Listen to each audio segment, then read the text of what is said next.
Stay tuned to find out what I've been getting up to this week.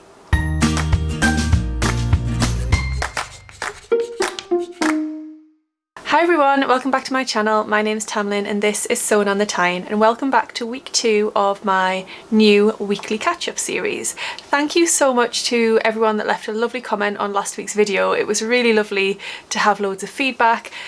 Loads of people saying that they loved the new style of video and they really appreciated my honesty as well in the sewing process and admitting where I'd gone wrong, and that it made people feel better when they make mistakes as well. So I was really pleased to hear that. I think it is important to be honest and not just pretend that everything's gone well, because at the end of the day we're all human, we're all just normal people who can make mistakes, and we should be honest about them and share them so that other people don't feel bad when they make them too.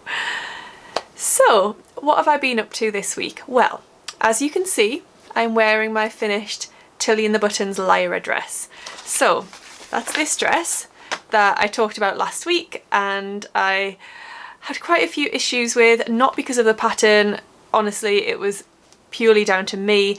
I made a mistake that then capitulated and caused lots of other problems. Do check that video out if you haven't watched it already and you'll find out what I'm talking about. So this week my aim was to finish this dress and I did. I did stumble across a further problem, again purely my mistake. So when I last spoke to you I had the bodice finished. Then the next step was to attach the two skirt pieces, so the first skirt section and then the tiers at the bottom with all the gathering. Did all of that absolutely fine. Then the next step was the waist tie. So in the pattern booklet it says get your two waist tie pieces and sew them together, right sides together along one of the short edges. Well, I only had one waist tie piece. So I thought, what on earth has happened here? Have I lost one? And then I distinctly remember cutting out the waist tie on a single layer of fabric because it was pretty much the last piece I cut out with just whatever fabric I had left. And I only had one. I did not have two. So I looked at my scraps. I didn't even have enough left of the fabric to piece together a waist tie piece. It just wasn't going to happen. Sure enough, I looked on the pattern piece and it did say cut 2. So I don't know what I was thinking when I only cut 1. Who knows? So I sent a message to Julie at First for Fabrics and said, please can I come in tomorrow and collect a strip of fabric long enough to cut the other waist tie piece.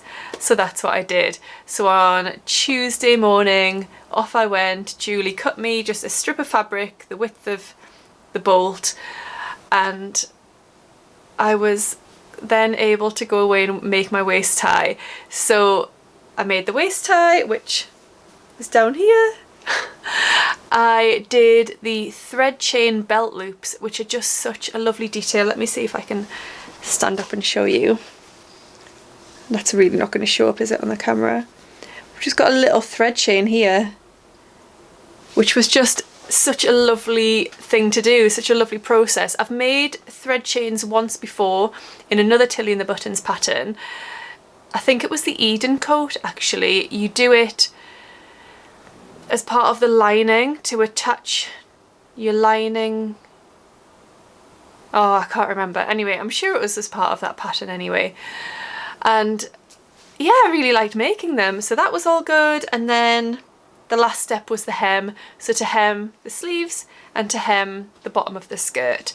To do that, you turn over 10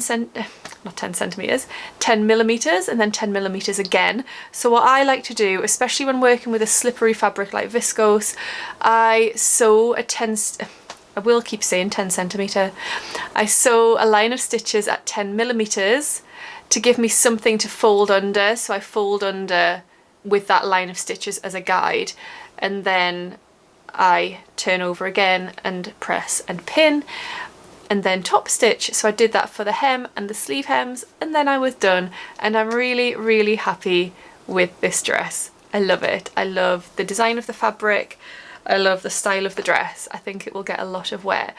The only thing I have noticed when I've put it on today is, you won't be able to see because it's so busy, but the bust darts are not pointing at the apex of my bust. So the apex of my bust is down here and the bust dart is pointing up here. So I need to lower the bust dart, I would say, by about 1.5 inches. I know how to do that. I use the guidelines by Hand London. They have a great blog on how to move bust darts. So I'll do that on my next one because I am going to make another Lyra. And if you follow me on Instagram, you'll have seen that I am going to use this gorgeous, let's do that over here, this gorgeous fruity cotton poplin that I got in a So Hayley Jane box recently. I'm going to use this to make another Lyra. I'm going to make the short sleeve version again, but this time just the simple knee length skirt. So that might not show up, but without the added tier on the bottom. So it just comes to above the knee, and that will just be a perfect shirt dress for a summer barbecue with some fruity cocktails, and I can't wait. So yes, I will move the bust dart on the pattern piece before I go ahead and cut this one out. Right, other than that, what have I been up to? I honestly didn't get a lot of sewing done last week, and the reason was Sam's parents came up for a few days, so they were here from Wednesday to Sunday. Now, because of COVID restrictions, they couldn't come and stay with us, so they stayed in a B&B in Morpeth, which is about 17 miles north of Newcastle. So they were quite nearby. They stayed there, so we spent lots of time with them over the last few days with Taylor because they hadn't seen him since September. But again, because of COVID rules, you have to be outdoors all of the time when you're mixing. So we've had days out here, there and everywhere and spent a lot of time outdoors. Thankfully, the weather has been really lovely, which has been lucky, because if it wasn't, we'd have been pretty stuck. But it was just so nice for them to spend lots of time with Taylor. When we had one of our days out, we went to the Sill in Northumberland, and I picked up a book and I just thought I'd show you because it's such a lovely book. It's this one. It's called Mrs. Noah's Pockets by Jackie Morris and James Mayhew. The reason I bought this, you'll know as soon as I read the blurb. When Mr. Noah builds the ark, he makes 2 lists, one for all the animals who will come on board, and one for those troublesome creatures he plans to leave behind. Meanwhile, Mrs. Noah gets out her sewing machine and makes a coat with very deep pockets, lots of pockets. So I just really love the sewing link in this, and yeah, this isn't for Taylor, it's for me, let's be honest. So Sam bought this for me as a little present. I'm excited. I haven't actually read it yet, but the blurb just sold it to me straight away. So although I haven't done any more sewing other than finishing off my Lyra, I did acquire a few pieces of fabric. The first 2 I'll show you are fabrics that have been sent to me by a couple of different companies. So one of them is Minerva. So I blog for Minerva, and I was able to choose some fabric, and this is one of the fabrics I chose. It's just a cotton jersey, which I thought would be lovely for making something for Taylor. So it's got this like nautical theme on a grey background. I've just got 1 metre of this, and I'm going to use it to make him probably some overalls, which is a Waves and Wild pattern, just like stretchy dungarees. And then I'll probably have some left over, so I might just make him some trousers and a little t-shirt, something like that. Just see how many bits I can get out of 1 metre of this for Taylor.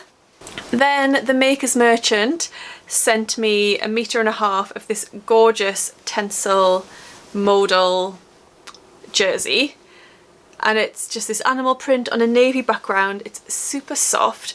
I'm going to make some sort of lovely top out of this, but it's just a really nice soft fabric. Modal jersey is beautiful anyway. I've used it before for an ebony top by Closet Core Patterns. I might make one of those, but if I do, it'll be a short sleeved version, because what I realised recently in my wardrobe, I've got nothing short sleeved. So all of my tops that fit me are long sleeve tops. My body's been through quite a few changes over the last couple of years with getting pregnant, having a baby, losing baby weight. Yeah, my body's been up and down, different shapes and sizes. So my wardrobe is lacking quite a few basic bits of clothing that actually fit. So that's my mission, is to make some short sleeved tops and t-shirts, because the weather's been so nice, I really need them. There's no good wearing long sleeves in the warm weather. So this will be some sort of short sleeved t-shirt or top, possibly the ebony or something else. The ebony would be good because this has got some nice drape to it, so that would be perfect for that. And then the next two are two that I bought. I was watching a vlog by Shona from Satisfaction, and she was doing a shop tour as they were reopening that day, and there were a couple of fabrics that I saw on the shelves and I had to go and buy because I thought they'd make perfect t-shirts. So I just got a metre of each of these. The first one is this gorgeous constellation print, pinky purpley galaxy design cotton jersey. A metre of that just to make a lovely little t-shirt. And then this one is, oh, it's lovely. This one's art gallery. You can tell the difference with an art gallery jersey. The quality is superior. And it's just a black background with all of these eyes in like rust and blue and white and pale yellow with eyelashes. And again, I just thought that would make a really cute little t-shirt for spring, summer, wearing on its own or underneath maybe dungarees or a little pinafore dress or something. And that's everything really that I've been getting up to this last week. Oh, I will just mention the sewing bee. No spoilers, don't worry. But for those of you that can access the sewing bee, how wonderful it is to have it back on our screens. It's just so fun, so heartwarming and feel good. I really just beam, I think, from ear to ear when I'm watching that show. Sometimes have a little cry as well, but I didn't on Wednesday. I just really loved it. It was great. And I follow Patrick Grant on Twitter, and he had tweeted saying that in the lead up to filming that series, he'd had the most horrendous 6 months. He didn't go into detail and say why, he just said he'd had a terrible 6 months, you know, a really bad period in his life. And then this came along, filming that series, and it just lifted him so much, and he said he really hopes that people watching get that same feeling, and I really did. I loved watching it. I think there's some fantastic characters. I think I really like everyone so far, and I'm just really looking forward to seeing what happens as the episodes progress. So if you watched it, I hope you enjoyed it too. If you can't watch it at the moment, I'm really sorry. I wish you could. I know how frustrating that must be, maybe being in another country where you can't access it and everyone else is talking about it. It must be really frustrating.